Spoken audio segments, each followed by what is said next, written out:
참 감사하게도 제가 우리 교회 연구표가 하나님의 형상을 회복하여 흘러가게 하는 교회다라고 제가 선언을 했는데 그것을 가지고 이 본문을 설교를 한번 했었잖아요. 가스펠 프로젝트를 하면서 이 본문을 또 보게 하셨어요.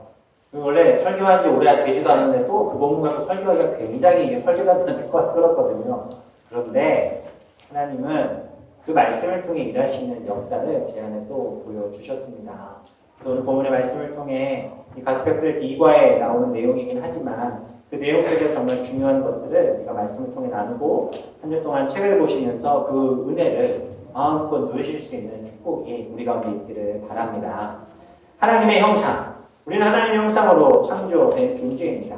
그런데 문제가 생기죠. 이 하나님의 형상이 인간이 죄를 지음으로 파괴됩니다. 그래서 하나님의 형상이 파괴된 인간은요, 삶을 살아가도 그 이유와 가치를 잃게 되죠. 삶의 목적이 점점 둔해지기 시작합니다. 내가 젊을 때는 돈 많이 벌고 결혼하면 되겠지라고 생각했지만 사실 결혼하고 돈 많이 벌어도 우리 안에 채워지지 않는 공허함이 계속되는 것이죠. 결국 이게 무슨 얘기냐면 하나님의 형상이 파괴되는 순간 죄가 들어와서 형상이 파괴되면 그 모든 사람들은 죄의 노예가 되어지기 시작한다는 거예요. 죄의 노예가 되어갔다는 것은 점점 누구와 멀어지는 거예요? 하나님과 멀어진 존재가 되었다는 거죠. 결국 하나님과 멀어진 인간은 자신의 죄의 문제에 대해 나름 방법을 찾기 시작하는 거예요.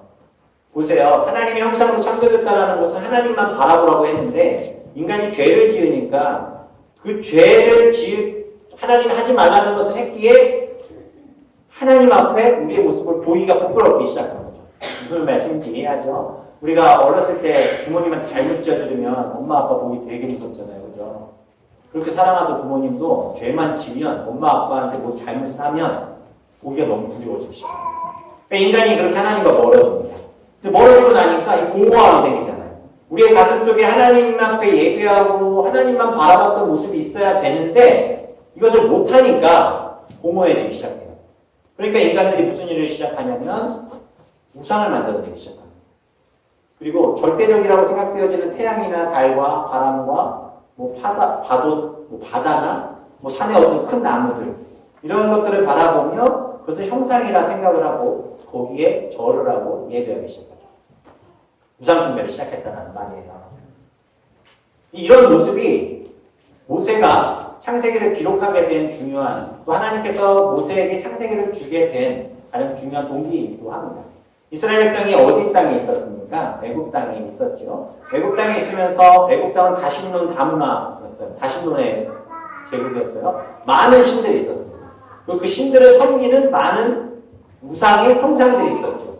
이스라엘 백성이 거기서 430년 대를 걸쳐 한 4, 5대 정도 거기 살다 보니까 이 사람들의 마음속에 하나님을 믿고 알지만 그 하나님조차도 형상으로 만들고 싶어하는 모습들이 있었던 거예요. 그 결과가 뭡니까? 이스라엘 백성이 출애굽하여 나왔는데 신의 광야에 있을 때 모세가 시내산에 올라가 하나님이 준 율법, 돌판을 받으러 올라가잖아요. 올라갔는데 이스라엘 백성들이 그 밑에서 불안에 떨기 시작합니다. 왜냐하면 그 전까지는 모세라도 바라보고 있었는데 모세가 사라졌어요. 잠깐이면 올 줄 알았는데 안 내려와요. 불안하니까 사람들이 무슨 일을 벌이죠? 그들 안에 잠재되어 있고 내재되어 있던 우상 숭배하던 기질이 살아나기 시작합니다. 그리고선 그들이 가고 있던 모든 금딱지들을 다 모읍니다. 금을 다 모아 송아지를 만들죠. 황금소를 만들고 뭐라고 합니까? 우리를 인도해낸 여호와라. 그것이 바로 하나님이라고 선포하고 있습니다. 그렇게 우상이 만들어지는 거예요. 그렇게 우상들이 이것저것 자라나기 시작합니다. 하나님은 형상을 가지고 계신 분이 아니죠. 무슨 말씀인지 아시죠? 하나님 어떤 모양이 있는 분이 아니십니다. 우리가 그분의 형상을 따라 창조되었다 하지만 그렇다고 해서 하나님이 우리의 형상을 가지고 계신 것이 아니에요. 어떤 분들은 하나님이 팔다리 있고 눈, 코, 입 있다고 생각하시는데 아니에요. 그분은 그렇게 계신 분이 아니십니다. 그분은 형상을 가지고 계시지 않아요. 형상이라고 하는 것은 모양이 있는 것이 아니라는 거예요. 어떤 모습이 있는 것이 아니에요.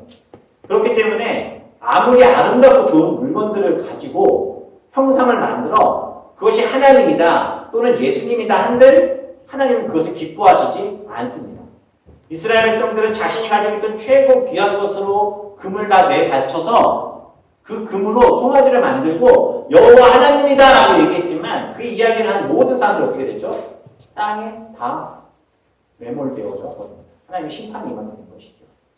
그런 의미에서 무엇이든, 즉 예수님의 형상조차도 십자가, 저희 뒤에 십자가가 있지만 십자가조차도 우리가 그것을 지니고 다니면, 그것을 붙들고 있으면 내 안에 문제들이 해결된다는 착각을 가지고 다 가지고 다니시면 그건 모두가 우상이 되는 거죠. 우상이 되는 거죠. 우리 주변에 그래서 대부분의 많은 것들이 그런 우상이 될 수 있다는 것을 저희가 아셔야 돼요. 천주교에서처럼 마리아나 성인들을 형상으로 만들어 기도를 올리면 그 기도를 형상들이 또는 교황이 하나님에게 전달해 주는 것처럼 생각을 하는데 이것조차도 역시 우상숭배입니다. 동일하게 개신교에서도 목회자들이 마치 자신 목사들을 통해야만 하나님을 만나고 예배하고 기도가 올라갈 것처럼 얘기하면 그것도 다 우상숭배가 되는 것입니다. 하나님은 그것을 원하지 않으십니다. 하나님 말씀하시는 형상은 바로 그런 것들이 아니에요. 인간 스스로가 지금 거의 다 우상이 되어버렸죠. 인본주의적이라는 말들이 결국 사람이 중요하다는 말은 뭐냐면 하나님의 형상을 부인해버리는 거예요. 죄덩어리인 이 인간이 그들이 더 중요하다고 여기면 인간 자체가 또 우상이 되기 시작하죠. 그 우상의 결과가 뭡니까? 사람 한 사람 한 사람이 소중하다는 거예요. 물론 소중하죠. 그러니까 그들이 가지고 있는 개성과 생각과 이것도 소중하다는, 물론 소중하긴 하죠. 그러나 그것은 하나님의 말씀과 하나님의 창조의 목적을 거치면서 그것을 위반하면서 소중하다 이야기할 수 없다라는 거예요. 왜? 인간은 죄인이기 때문에. 무슨 이야기인지 아시겠습니까? 그 성경 어디에도요, 하나님은 그렇게 형상을 만들어 놓고 예배하라고 하지 않았어요. 성막은 뭐예요? 성막은 우상숭배의 장소가 아닙니다. 이스라엘 백성이 가는 곳마다 그들의 다신론적인 문화 속에서 그들이 늘 누구를 유일 신이신 하나님을 기억하게 하기 위해서 만들어둔 모습일 뿐이죠. 그러나 그 성막조차도 하나님은 그 안에 거하시지 않으심을 우리에게 너무나도 많이 성경의 말씀을 통해 보여주셨습니다. 하나님께서는 그렇게 우상에게 절하지 말라고 말씀하십니다. 우상의 형상을 만들어 놓지 말라고 이야기하십니다. 물론 인간된 우리는 연약하고 부족하죠. 죄인이죠. 그러니까 나보다 조금 더 거룩한 무언가를 만들어 놓으면 마음의 위로를 삼을 수 있다고 생각합니다. 이것이 바로 이런 불안에 떠는 모습들이 바로 하나님의 형상이 파괴된 인간의 모습인 거예요. 하나님의 형상을 가진 인간은 이러한 부분들에 대해 두려워 떨 이유가 없다는 거죠. 그러나 우리는 파괴된 인간입니다. 죄로는. 이스라엘 백성이 그런 죄에 빠졌던 거예요. 그런 무너짐 속에 있었던 거예요. 그러니까 모세를 통해 하나님께서는 나는 너희들을 너무나도 귀하고 아름다운 세상 가운데 창조해냈다. 너희들을 어떻게 만들어냈는지, 내가 정말 원하는 것이 무엇인지를 창세기에 있는 말씀을 통해 설명해 주신 겁니다. 그 본문 중에 이제 오늘 본문이 시작되는 거예요. 26, 27절에 보면 하나님이 이르시되 우리의 형상을 따라 우리의 모양대로 우리가 사람을 만들고 그들로 바다의 물고기와 하늘의 새와 가축과 온 땅과 땅에 기는 모든 것을 다스리게 하자 하시고 라고 말씀하십니다. 여기서 중요한 말씀이 우리의 형상대로 우리가 만들자예요. 여기서 우리라는 표현은 당연히 삼위일체 하나님에 대한 언급이죠. 그리고 하나님의 형상대로 사람을 만드셨다라고 이야기합니다. 아까도 말씀드렸지만 형상은 뭐냐면 이 외형적으로 겉으로 보이는 것이 우리와 같은 분이라는 것이 아니라 하나님도 우리와 같이 눈, 코, 입, 팔다리가 있다는 분이 아니라 형상은 히브리어로 첼레, 모양은 데무트라고 쓰는데 이것은 히브리어 성경에도 흔하게 찾아볼 수 없는 단어입니다. 다시 말씀드리면 하나님의 형상은 다른 피조물에게 없는 인간에게만 독특하게 주어진 모습, 즉 하나님의 거룩하심, 하나님의 의로우심, 하나님의 사랑, 하나님의 선하심, 이런 하나님의 속성을 그 인간에게 생기를 불어넣어 주실 때 주셨다라는 거예요. 그래서 인간도 거룩하고 의롭고 사랑하고 선하며 이런 부분으로 살아가야 되는 것이 바로 하나님의 형상을 가진 사람들의 모습입니다. 그렇게 하나님께서는 그분의 형상을 따라 사람을 만드시고 그 사람들을 통해 하게 하신 것이 뭐냐면 바로 다스리게 하자라고 말씀합니다. 다스리게 하자. 다스린다라는 표현은요, 하나님의 형상으로서의 삶을 살아가는 겁니다. 다시 말씀드립니다. 다스리게 하자라는 것은 하나님의 형상으로서의 삶을 살아가는 겁니다. 이것이 바로 창조의 이유였습니다. 26절에 보면 형상을 따라 만들고 다스리게 하자 하신 하나님이 27절과 28절 이렇게 말씀하시죠. 하나님이 그들에게 복을 주시며 하나님이 그들에게 이르시되 생육하고 번성하여 땅에 충만하라, 땅을 정복하라, 바다의 물고기와 하늘의 새와 땅에 움직이는 모든 생물을 다스리라 하시니라 라고 말씀합니다. 다스리라 하시니라. 그렇게 만들어진 게 바로 사람을 만드시죠. 누굴 만드십니까? 남자와 여자. 남자와 여자는 히브리어로 이시와 이샤라고 하는데요. 이시의 샤라는 아의 발음이 들어가면 어디로 부서라는 의미예요. 그래서 똑같은 이씨라고 쓰지 않고 이씨에게로부터 여자가 나타났다. 그래서 히브리어에 이씨, 이샤라고 사용을 합니다. 분명하게 말씀드리고 싶은 건 하나님은 남자와 여자만 창조하셨어요. 그러니까 무슨 말씀 드리려고 그러는지 아시겠죠? 하나님은 성경에서 분명히 남자와 여자만 창조하셨습니다. 그리고 그들에게 뭘 하셨다고 하세요? 복을 주시며 그들에게 다스리게. 하나님의 형상이 사람에게 주신 중요한 명령 두 가지가 바로 이겁니다. 바로 정복과 다스림입니다. 우리가 정복이라는 단어를 이야기하면 마치 큰 나라들이 약한 나라들을 점령하여 자신의 나라로 만들어버리는 어떤 그런 파괴적인 정복에 대한 어떤 이미지들이 자꾸 떠오르게 되는데 사실 이것은 하나님이 우리에게 주신 그 정복에 대한 영적인 의미들이 굉장히 파괴된 그런 단어로 바뀌게 된 거죠.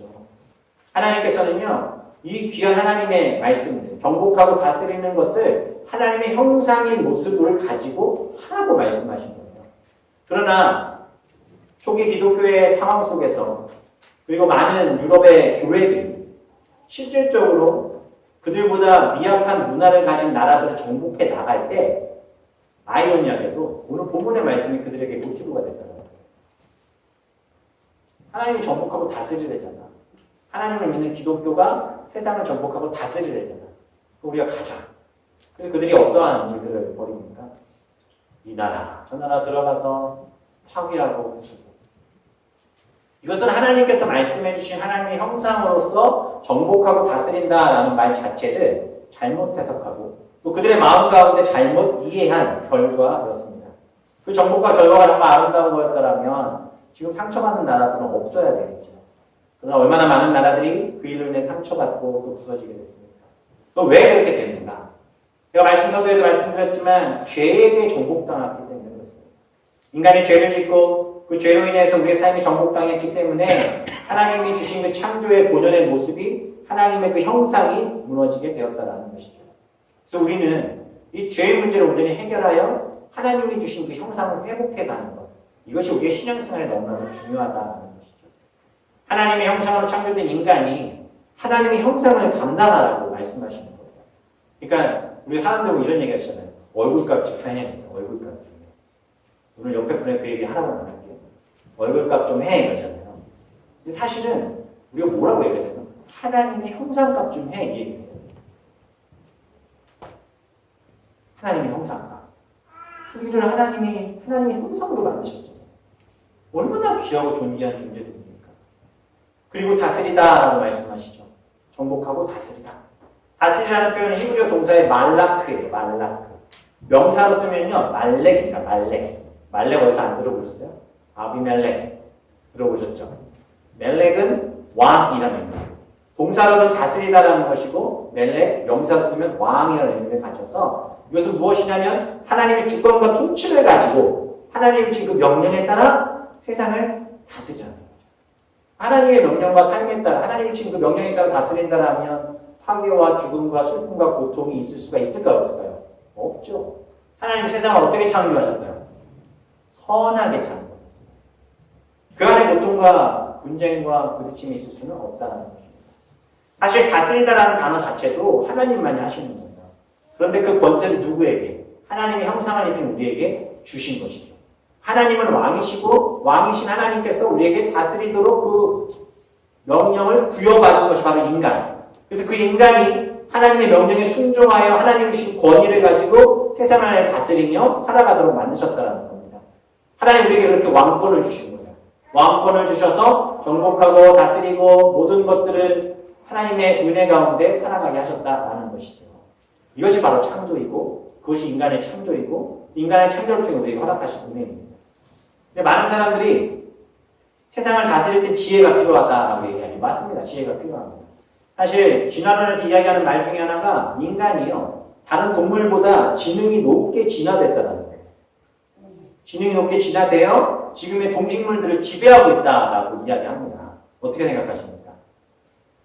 그러나요. 인간이 이 지능이 높아 세상을 다스리고 지배하는 게 아니에요. 그 단적인 예가 뭐냐면 스위스 추리히 대학에서 2015년에 통계를 해서 전 세계 사람들의 IQ를 조사했습니다. 본인 IQ를 알고 계세요? 저는 낮지도 높지도 않습니다. 가장 높은 나라가 한국이에요. 평균 106. 일본 평균 105.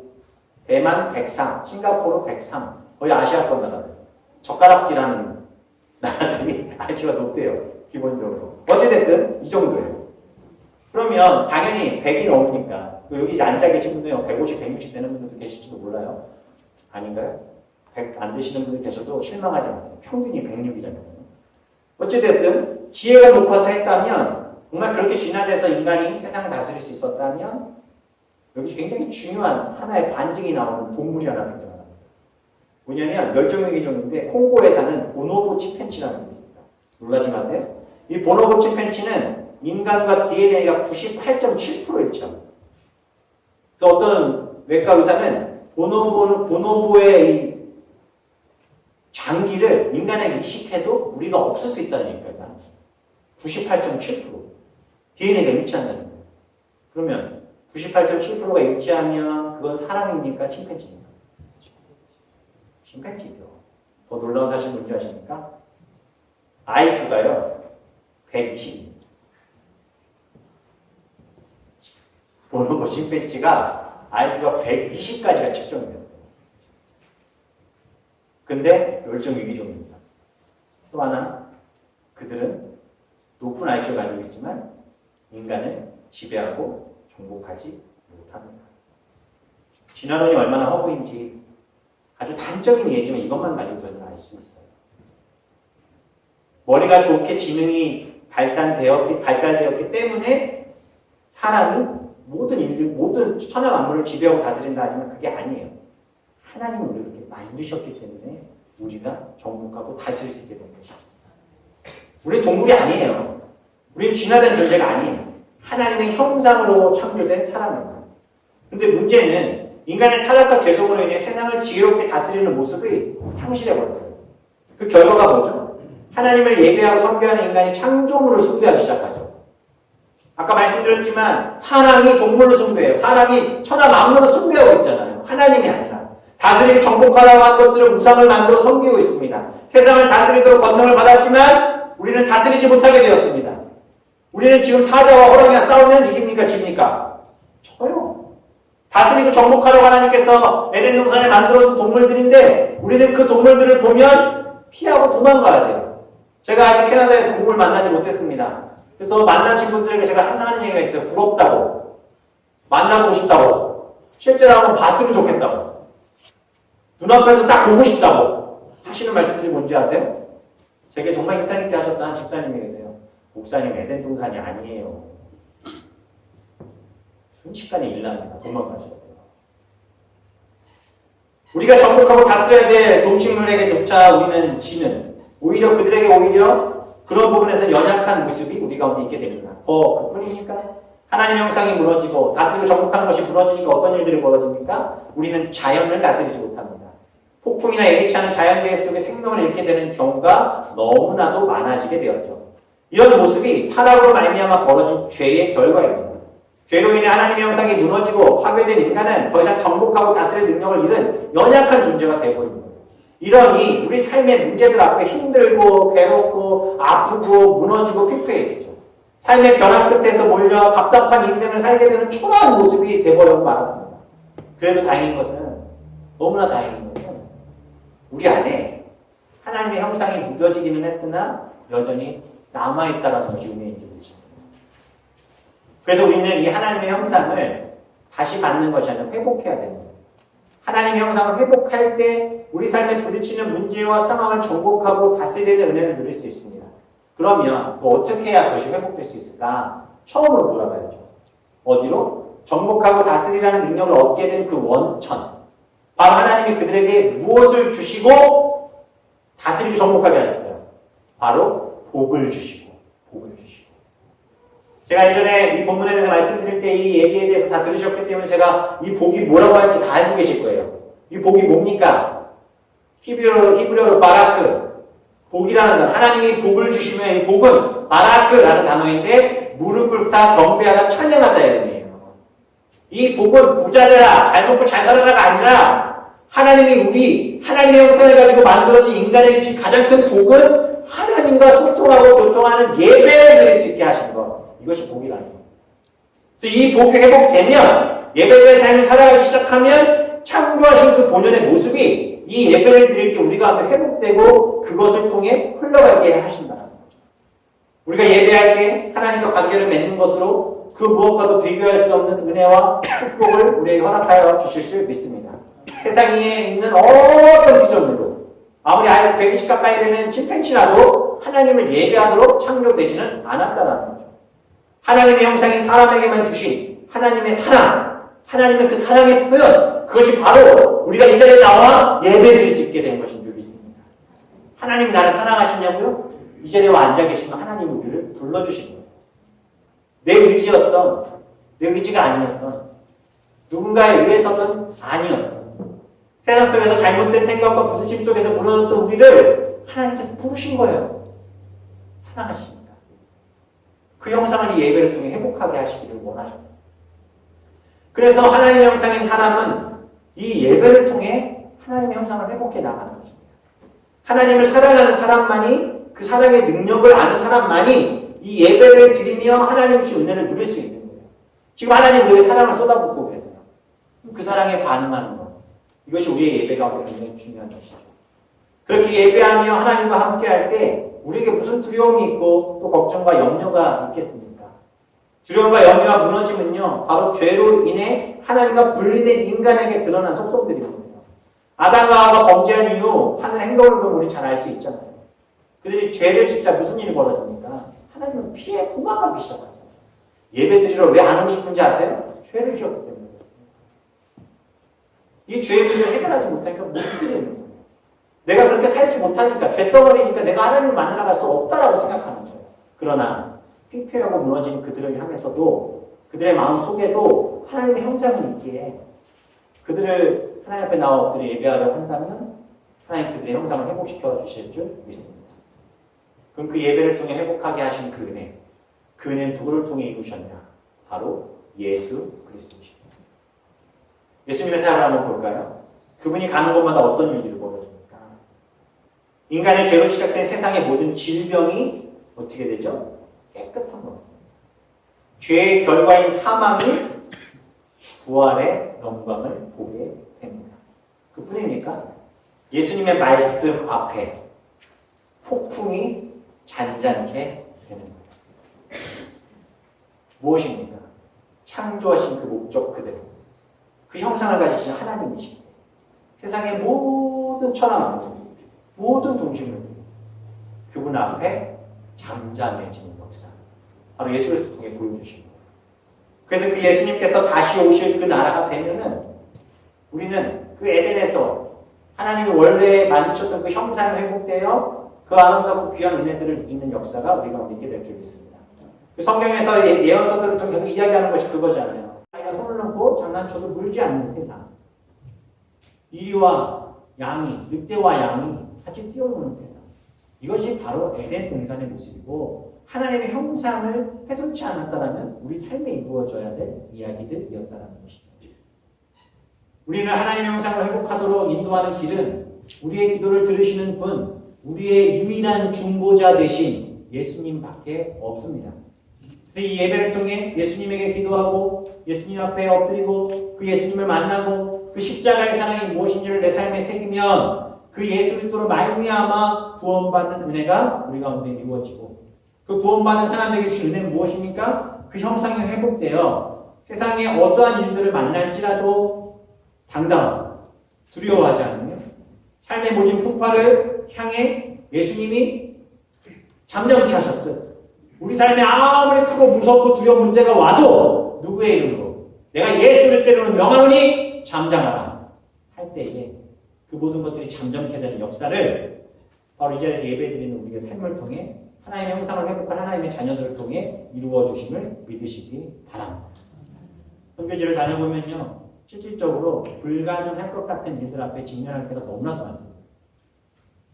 그때 제가 제 안에 의심하지 않고 하나님의 능력으로 예수 그리스도의 이름으로 선포하면 정말 말로 할 수 없는 일이 일어나는 것들을 보았습니다. 저는 성령의 역사를 제한하지 않습니다. 그분은 지금도 일하고 계시고 하나님의 형상을 회복하여 예배하며 주님을 붙드는 자들이라면 하나님 동일하게 역사하시고 일하시는 줄 믿습니다. 우리에게 그 은혜가 회복되기를 소망합니다. 세상의 더러운 우상과 문제들이 우리를 잡아삼킬 때 덤벼들지라도 하나님의 형상을 가진 우리가 우리의 정체성을 놓치지 않고 예배하면 그리고 그렇게 예수님 앞에 모든 만물이 잠잠해지듯 성령이 거하시는 성전인 우리 앞에 다 잠잠하게 될 줄 믿습니다. 하박국 2장 18절 20절에 이런 말씀이 있습니다. 새긴 우상은 그 새겨 만든 자에게 무엇이 유익하냐? 부어 만든 우상은 거짓 스승이라 만든 자가 이 말하지 못하는 우상을 의지하니 무엇이 유익하냐? 나무에게 깨라 하며 말하지 못하는 돌에게 일어나라 하는 자에게 화 있을진저 그것이 교훈을 베풀겠느냐? 보라 이는 금과 은으로 입힌 것인저 그 속에는 생기가 도무지 없느니라. 그러나 우리는 하나님의 형상으로 생명을 불어넣어진 하나님의 사람들입니다. 하나님의 말씀을 하박국의 마지막으로 이렇게 얘기합니다. 오직 여호와는 그 성전에 계시니 온 땅은 그 앞에서 잠잠할지니라 하십니다. 지금 우리 안에 있는 답답한 문제 어려움이 있다면 오늘 다시 선포하세요. 하나님! 나는 하나님의 형상을 가진 하나님의 사람입니다. 내 안에 부딪히는 문제들 능히 감당하여 이기게 하여 주시옵소서. 저도 제 삶에 많은 문제들이 있을 때 그 문제들을 어떻게 해결해야 될지 참 답이 없었던 시간들이 있었습니다. 가난의 문제, 삶의 문제, 가정의 문제, 부모와의 문제, 교회를 다니면 뭐하고 하나님 내 이걸 들어주지 않으시는 겁니다. 답답하고 우울하고 힘들고 무태신앙이어서 신앙생활 하지만 습관적일 뿐이고 내가 어떤 기쁨도 누릴 수 없었던 때 제가 붙잡을 수 있는 게 아무것도 없을 때 정말 소리 지르며 하나님 앞에 기도하고 통곡하며 매달렸던 적이 있었습니다. 그때 하나님께서 제안 주셨던 마음, 내가 너를 사랑합니다. 내가 너를 사랑합니다. 너는 나의 형상으로 지음받은 나의 사랑하는 아들이야. 이게 회복되니까요. 그렇게 내 안에 하나님의 형상이 예배를 통해 회복되니까 무슨 일이 벌어지는지 아십니까? 가난도, 가정의 문제도, 내 삶에 어떠한 우울이나 실패하는 듯한 모습들 자체가 다 정복하고 이길 수 있는 문제가 되고 있다는 그 은혜가 우리 가운데 있기를 소망합니다. 저희 영상 하나를 가져왔는데 혹시 2NE1이라는 그룹을 아십니까? 우리 어르신들은 잘 모르실 거예요. 한국의 아이돌 그룹입니다. 그 아이돌 그룹의 2NE1이라는 그룹은 여기 캐나다에 있는 친구들도 그 노래를 알 정도로 굉장히 유명한 그룹이에요. 그 그룹의 막내였던 공민지라는 가수가 있습니다. 그 가수가 한 단직인데 6분짜리 봐도 될 것 같아요. 6분짜리를 잠깐 보도록 하겠습니다. 한번 보시면서 많은 도전 받으시기 바랍니다.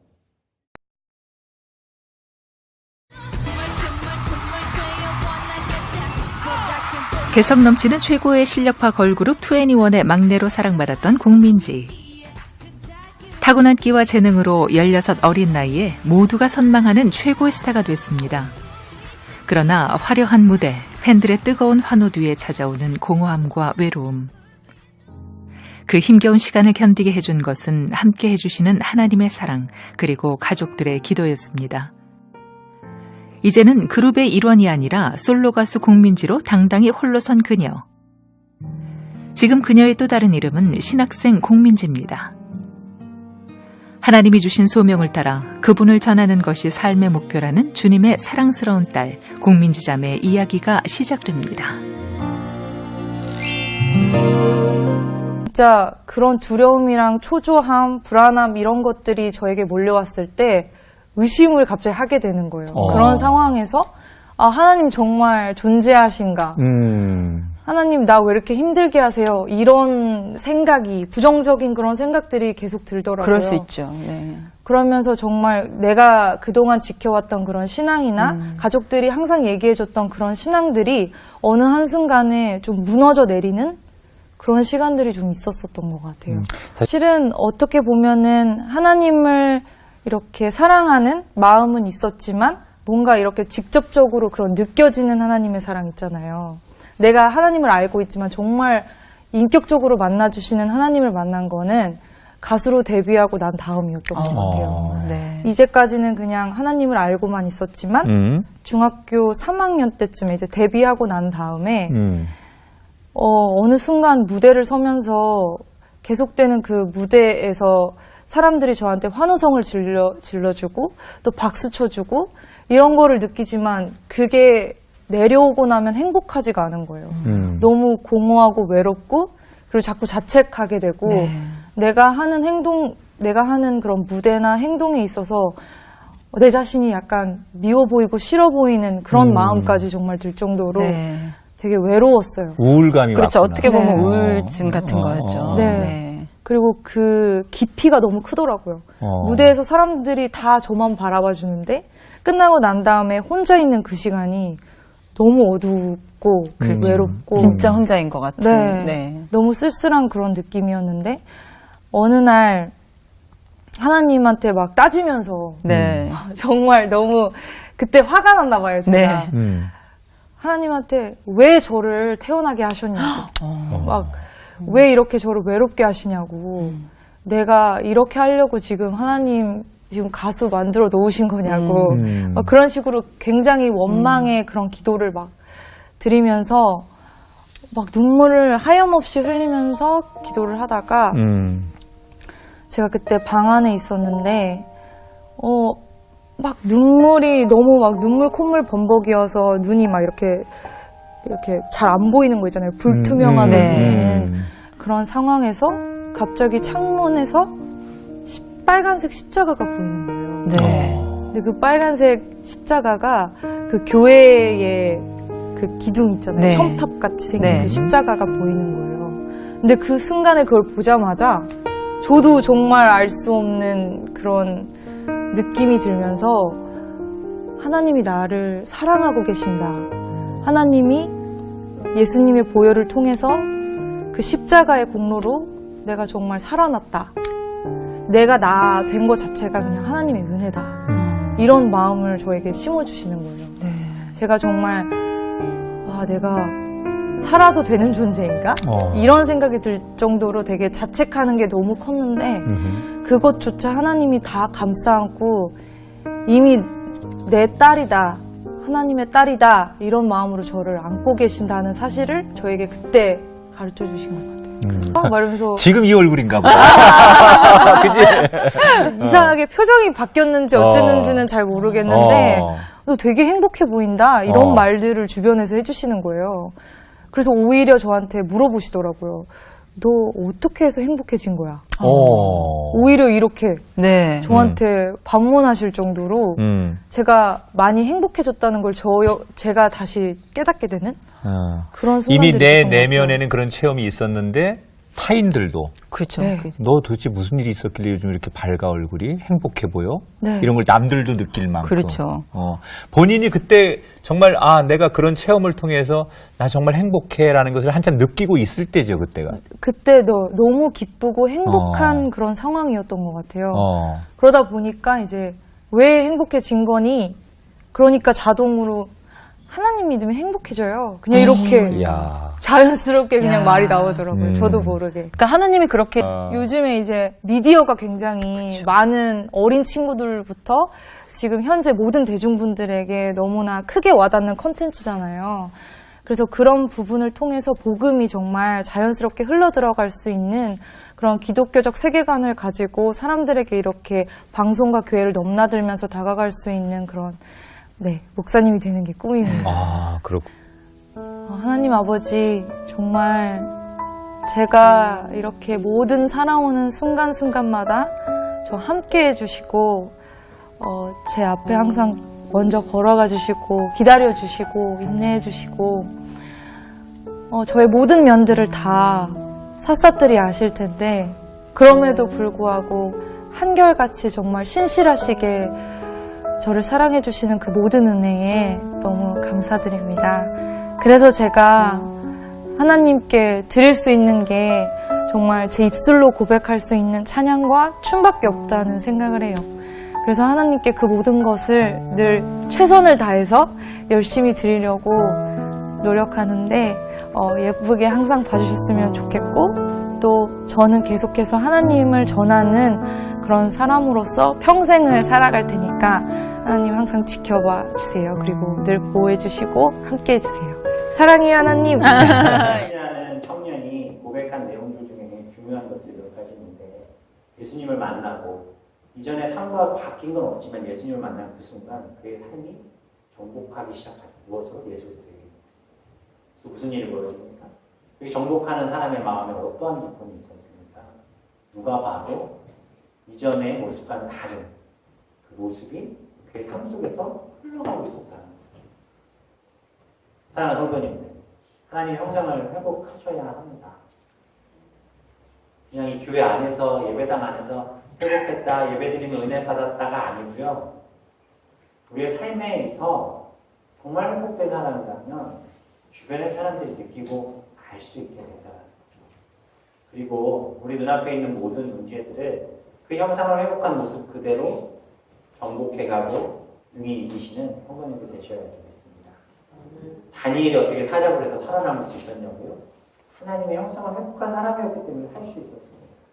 사드락과 메삭과 아벤누고가 어떻게 뜨거운 불 속에서도 살아남을 수 있었냐고요? 그것을 정복할 수 있는 하나님의 형상을 지닌 사람들이었기 때문에 그렇습니다.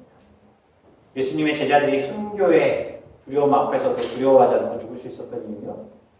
그들에게 예수님을 만나 세상을 정복하고 다스리라 하신 그 마음의 고백과 확신이 있었기에 그 죽음조차 두려워하지 않을 수 있었다는 거죠. 우리를 괴롭히고 있는 문제가 무엇입니까? 우울함과 두려움과 가정과 관계와 자녀와 부모와 사업과 학교와 많은 문제들이 있을 것입니다. 그러나 오늘 이 순간 하나님 앞에 예배하고 그 영상을 회복해서 정복하십시오. 능히 정복하십시오. 그리고 승리하심으로 그 아름다운 하나님을 예배하고 찬양하는 모든 성도들 되시길 소망하고, 답답하신 분들 있으면 금요일에 가서 기도하세요. 이 자매처럼 그냥 따지고 소리치며 기도하시면 돼요. 하나님 그 사람 받아주십니다. 기도하세요. 아셨죠? 예배를 통해 회복되는 은혜를 이렇게 소망합니다. 우리 시간